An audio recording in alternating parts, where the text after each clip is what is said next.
नमस्कार मित्रांनो, श्री स्वामी समर्थ। आजपासून म्हणजे 17 मे 2026 रविवारपासून अधिक मास सुरू होत आहे आणि हा पवित्र काळ 15 जून 2026 सोमवारी संपणार आहे। हिंदू पंचांगानुसार हा 13वा महिना दर 3 वर्षांनी एकदा येतो। या महिन्याला मलमास किंवा पुरुषोत्तम मास असेही संबोधले जाते। चंद्र आणि सूर्यवर्षांमधील फरक भरून काढण्यासाठी हा अतिरिक्त महिना येतो। या महिन्यात सूर्यसंक्रांत नसल्यामुळे शुभकार्ये वर्ज्य मानली जातात। मात्र साधना आणि भक्तीसाठी हा काळ अत्यंत उत्तम मानला जातो। भगवान विष्णू या महिन्याचे अधिपती आहेत। या काळात केलेल्या भक्तीचे, दानाचे आणि साधनेचे फळ कित्येक पटींनी अधिक मिळते असे शास्त्र सांगते। पण त्याचबरोबर काही चुका झाल्या तर पुण्य नष्ट होऊ शकते। म्हणूनच आज मी तुम्हाला या महिन्यात नक्की काय करावे आणि काय करू नये याची सविस्तर माहिती देणार आहे। 99% लोकांना या गोष्टी माहीत नसतात, तर व्हिडिओ शेवटपर्यंत नक्की पहा, काहीही स्किप करू नका। पहिली गोष्ट म्हणजे या महिन्यात भगवान विष्णूंची रोज पूजा करा। राम, कृष्ण, विठ्ठल यांची रोज पूजा करावी। फुले, तुळस, दीप आणि नैवेद्य अर्पण करा। अगदी 5 मिनिटांची पूजा देखील या महिन्यात अनेक पटींनी फलदायी ठरते। दुसरी महत्त्वाची गोष्ट म्हणजे भगवद्गीतेचा 15वा अध्याय वाचा। पुरुषोत्तम योग नावाचा हा अध्याय भगवद्गीतेचा सार मानला जातो। याचे दररोज वाचन किंवा श्रवण केल्याने परमात्म्याचे ज्ञान मिळते आणि पितृदोष दूर होण्यास मदत होते। यातून अक्षय पुण्याची प्राप्ती होते असे सांगितले जाते। तिसरी गोष्ट म्हणजे सत्पात्र दान करा। अनारसे, बत्तासे, खारका, सुपारी किंवा फळे यांचे 33च्या संख्येत दान करावे। मंदिरातील पुजारी, गुरुजन किंवा एखाद्या गरजू व्यक्तीला हे दान द्यावे। चौथी गोष्ट म्हणजे संपूर्ण महिनाभर सात्विक आहार घ्या। कांदा, लसूण आणि मांसाहार पूर्णपणे सोडा। शरीर आणि मन दोन्ही शुद्ध ठेवण्यासाठी सात्विक जेवण अत्यंत आवश्यक आहे। पाचवी गोष्ट म्हणजे दररोज ब्रह्ममुहूर्तावर म्हणजे सूर्योदयापूर्वी स्नान करण्याचा प्रयत्न करा। शक्य असल्यास पवित्र नदीवर जा। घरी असल्यास आंघोळीच्या पाण्यात गंगाजल मिसळावे। सहावी गोष्ट म्हणजे विष्णूंची कृपा प्राप्त करण्यासाठी पुरुषसूक्ताचे पठण या महिन्यात आवर्जून करावे। सातवी गोष्ट म्हणजे विष्णू मंदिरात किंवा तुळशीपाशी रोज दिवा लावणे हे पुण्याचे कार्य आहे। अखंड दिवा लावल्यास लक्ष्मीची कृपा होते असे मानले जाते। आठवी गोष्ट म्हणजे रोज नामस्मरण करा। ओम नमो भगवते वासुदेवाय नमः शिवाय, श्रीराम जय राम किंवा तुमच्या कुलदेवीचा मंत्र 108 वेळा जपा। हरिपाठ देखील रोज वाचू किंवा ऐकू शकता। यासाठी पैसा नको, वेळ नको, फक्त श्रद्धा हवी। नववी गोष्ट म्हणजे इतर कोणते व्रत जमत नसेल तर दररोज जेवणाच्या वेळी मौन पाळण्याचे व्रत करा। याचे पुण्य अनेक व्रतांएवढे असते असे सांगितले जाते। 10वी गोष्ट म्हणजे भगवान विष्णूंच्या मूर्तीला तुळशीदल अर्पण करा आणि विष्णू सहस्रनामाचे पठण किंवा श्रवण रोज करा। 11वी गोष्ट म्हणजे भुकेल्यांना जेवण द्या, गरजूंना कपडे द्या। गोड पदार्थांचे दान शुभ मानले जाते। शक्य असल्यास ब्राह्मण किंवा गरजू व्यक्तीला भोजन देऊन दक्षिणा द्यावी। 12वी गोष्ट म्हणजे या महिन्यात सुवासिनी स्त्रिया 33 अनारसे किंवा 33 दिव्यांचे वाण उडवतात। हे या महिन्याचे विशेष वैशिष्ट्य आहे। 13वी गोष्ट म्हणजे दररोज तुळशी मातेला ओटीचे सामान अर्पण करावे। आठवड्यातून एकदा गुरुवार किंवा रविवारी हे वाण देणे उत्तम आहे। 14वी गोष्ट म्हणजे अधिक मास असल्यामुळे या महिन्यात रविवारी देखील तुळशीला पाणी घालणे योग्य आहे। तुळशीचे पान विष्णूंना वाहिल्याने मनोकामना पूर्ण होतात असे शास्त्र सांगते। 15वी गोष्ट म्हणजे मुलींनी आपल्या आईची ओटी भरणे अत्यंत महत्त्वाचे आहे। आई नसल्यास आईच्या फोटोपुढे ओटी ठेवा। वहिनी, मावशी, काकू, चुलती यांचीही ओटी भरता येते। जवळच्या देवीच्या मंदिरातही ओटी भरता येते। 16वी गोष्ट म्हणजे अधिक मासात श्रीमद भागवताचे पारायण सर्वश्रेष्ठ मानले जाते। घरी शक्य नसल्यास मंदिरात जाऊन कथा ऐकणे देखील तेवढेच पुण्यकारक आहे। 17वी गोष्ट म्हणजे या महिन्यात केलेले दान शतपटीने फलदायी ठरते। अन्नदान, वस्त्रदान, पुस्तकदान, गाईला चारा, आपल्या ऐपतीनुसार महिन्यातून किमान एकदा दान जरूर करा। 18वी गोष्ट म्हणजे एकादशीचा उपवास या महिन्यात सर्वोत्तम आहे। शक्य नसल्यास गुरुवारी उपवास करा। उपवासाने मन, शरीर आणि आत्मा शुद्ध होतो। 19वी गोष्ट म्हणजे पहाटे 4 ते 6च्या दरम्यान उठणे अत्यंत शुभ आहे। यावेळी वातावरणात सकारात्मक ऊर्जा सर्वाधिक असते। स्नान करून पूजा केल्यास त्याचे फळ इतर वेळेपेक्षा जास्त मिळते। 20वी गोष्ट म्हणजे गाईला हिरवा चारा, गूळ, पोळी खाऊ घालणे महापुण्याचे काम आहे। जवळपास गोशाळा असल्यास तेथे जाऊन गायीची सेवा करा। 21वी गोष्ट म्हणजे रोज विष्णू सहस्रनाम किंवा श्रीसूक्त म्हणणे या महिन्यात अत्यंत पुण्यकारक आहे।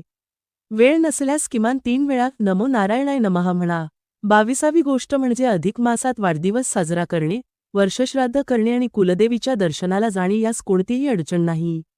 23वी गोष्ट म्हणजे पवित्र नद्यांमध्ये स्नान करणे किंवा घरच्या पाण्यात गंगाजल टाकून स्नान करणे या महिन्यात विशेष लाभदायक मानले जाते. भागवत कथा आणि गीता पठणाने आध्यात्मिक प्रगती होते. 24वी गोष्ट म्हणजे नमो भगवते वासुदेवाय हा 12 अक्षरी मंत्र अत्यंत शक्तिशाली आहे. तुळशीच्या माळेवर रोज 108 वेळा या मंत्राचा जप करावा. 25वी गोष्ट म्हणजे विष्णू सहस्रनाम स्तोत्र येत नसल्यास या महिन्याच्या निमित्ताने शिका किंवा किमान मन लावून ऐका. व्यंकटेश स्तोत्र देखील या महिन्यात आवर्जून म्हणावे. 26वी गोष्ट म्हणजे महिनाभर तांबूलदान केल्यास सौभाग्य प्राप्ती होते. विडा आणि दक्षिणा दान करावी. 27वी गोष्ट म्हणजे देवापुढे अखंड दिवा लावल्यास लक्ष्मी प्रसन्न होते. वेगवेगळ्या वातींनी दिवा लावता येतो. दीपदानाला या महिन्यात विशेष महत्त्व आहे. 28वी गोष्ट म्हणजे अनारशांचे दान म्हणजे अपोपदान आणि तांब्या किंवा पितळेचा छोटा दिवा देणे म्हणजे दीपदान. या दोन्ही गोष्टींसाठी लक्ष्मीनारायणाला घरी बोलावले जाते आणि त्यांचा सन्मान केला जातो. 29वी गोष्ट म्हणजे भगवान विष्णूंनी सांगितल्याप्रमाणे या महिन्यात गादी किंवा बेडवर न झोपता खाली सतरंजी, उंबरी किंवा चटई टाकून झोपावे. दुपारी बसणे किंवा झोपणे देखील गादीवर नको. 30वी गोष्ट म्हणजे ताटाऐवजी पत्रावळीवर जेवण करणे हा या महिन्याचा एक विशेष नियम आहे.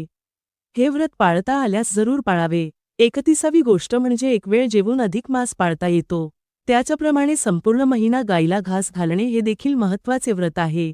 32वी गोष्ट म्हणजे एखाद्या जोडप्याला किंवा एखाद्या सुवासिनी स्त्रीला संपूर्ण अधिक मासात दुपारचे किंवा रात्रीचे जेवण घरी जेवायला बोलवावे.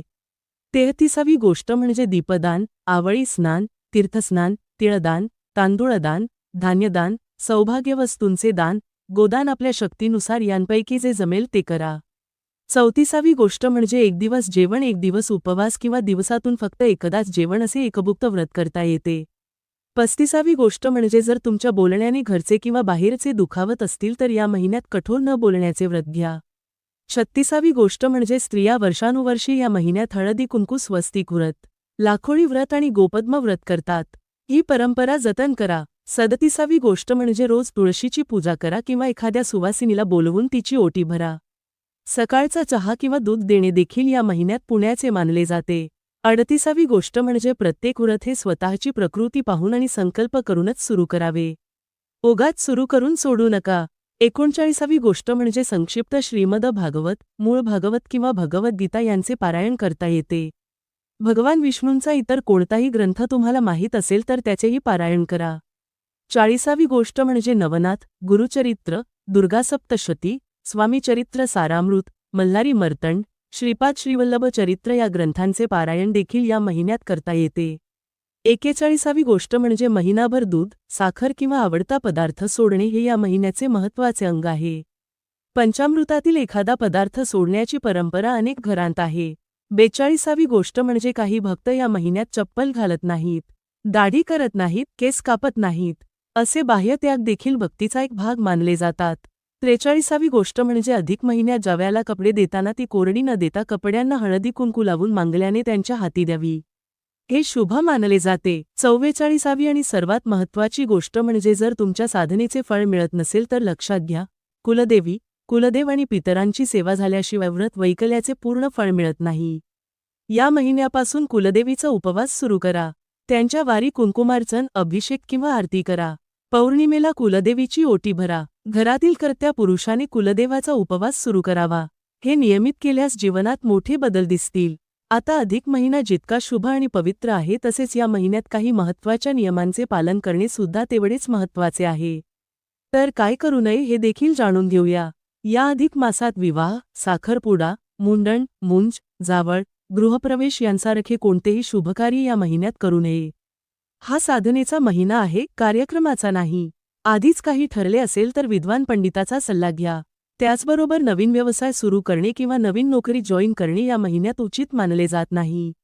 नवीन घर, वाहन, सोने किंवा इतर मौल्यवान वस्तूंची खरेदी शक्यतो टाळावी. खोटे बोलणे, फसवणूक, निंदानास्ती, राग आणि द्वेष यापासून दूर राहा. कोणाशी भांडण झाल्यास पुण्य नष्ट होते असे सांगितले जाते. क्षमाभाव ठेवा. सत्य बोलणे हीच या महिन्यातील खरी पूजा आहे. अनेक भक्त या महिन्यात विशिष्ट दिवशी केशकर्तन किंवा नखे कापणे टाळतात. श्रावण महिन्याएवढाच हा महिना पवित्र असल्याने मांस, मद्य, लसूण, कांदा यांसारखे तामसिक पदार्थ या महिन्यात वर्ज्य आहेत. ज्या देवस्थानी आपण कधीच गेलो नाही अशा नव्या ठिकाणी अधिक मासात जाणे टाळावे. कुलदैवताच्या ठिकाणी जाणे मात्र योग्यच आहे. महागड्या वस्तू, दागिने, नवे कपडे यांची खरेदी या महिन्यात शक्यतो टाळावी. हा संयम आणि साधेपणाचा महिना आहे. जे आहे त्यात समाधान मानणे हीच या महिन्याची शिकवण आहे. संन्यासग्रहण, नूतन व्रतदीक्षा, चौल, उपनयन, देवप्रतिष्ठा या गोष्टी या महिन्यात करता येत नाहीत. अधिक मासाचा सर्वात मोठा शत्रू म्हणजे आळस.